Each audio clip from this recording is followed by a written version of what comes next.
이 코로나19로 숨진 사람들의 유가족은 고인이 격리된 탓에 마지막을 함께하지 못하는 경우가 대부분입니다.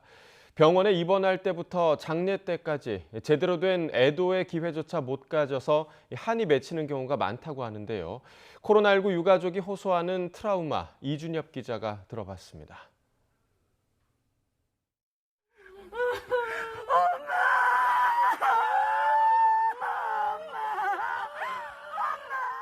강지정 씨는 지난 2020년 12월 요양병원에 모시던 어머니를 코로나19로 떠나 보냈습니다.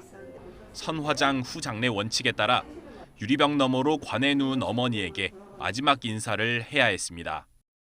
그 잠깐이 저희 엄마 마지막이잖아요. 제가 뛰쳐나와서 진짜 그 칸을 열고 확인을 하고 싶었어요.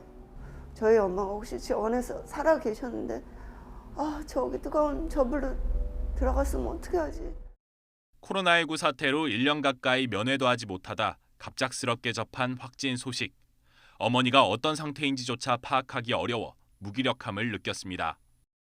1년 동안 잘 식도 못 봤는데 얼마나 버려졌다고 생각을 하고 돌아가셨겠어요. 저는 그 억울함은 어떻게든 호소를 하고 싶은데 노인은 그렇게 막 죽어도 되는 거 아니잖아요.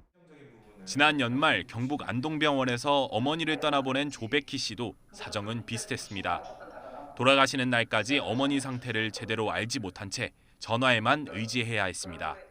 몸은 어떤데? 괜찮아요. 목이 아프고 당기고 기침은 안 나고? 침도 나고. 그다음에 엄마 밥 먹었어? 안 먹어요.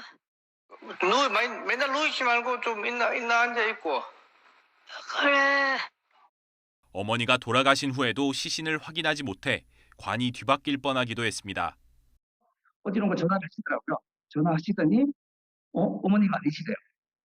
가끔 가다가 꿈을 꿀 때 이제 그런 꿈을 많이 꾸거든요. 어머니가 아닌 듯한 느낌? 코로나19 사망자 유가족은 트라우마 고위험군으로 분류돼 심리지원 대상입니다. 지자체가 관계기관을 연결해줘야 하지만 업무 과중을 이유로 챙기지 않는 경우가 많아 실제 안내를 받는 경우는 10%에 불과합니다. 고통을 나누기보다는 이제 회피하고 억압하고 이러면서 더 상처가 이제 곪게 되는 건 거죠. 임종도 장례도 방역수칙 아래 치러지다 보니 애도할 기회가 끊어져 버리고 감염에 대한 낙인이 심해 어디든 피해를 호소하기도 어려워 상처가 깊어지기 쉽습니다.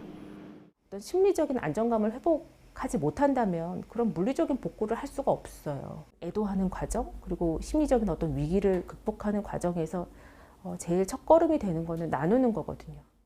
코로나19 사태 3년 차 감염돼 숨진 사람은 6,500명이 넘습니다. 장례 때조차 고인을 만날 수 없도록 막는 선화장 후 장례 원칙은 올해 들어서야 폐지가 결정됐습니다. YTN 이준엽입니다.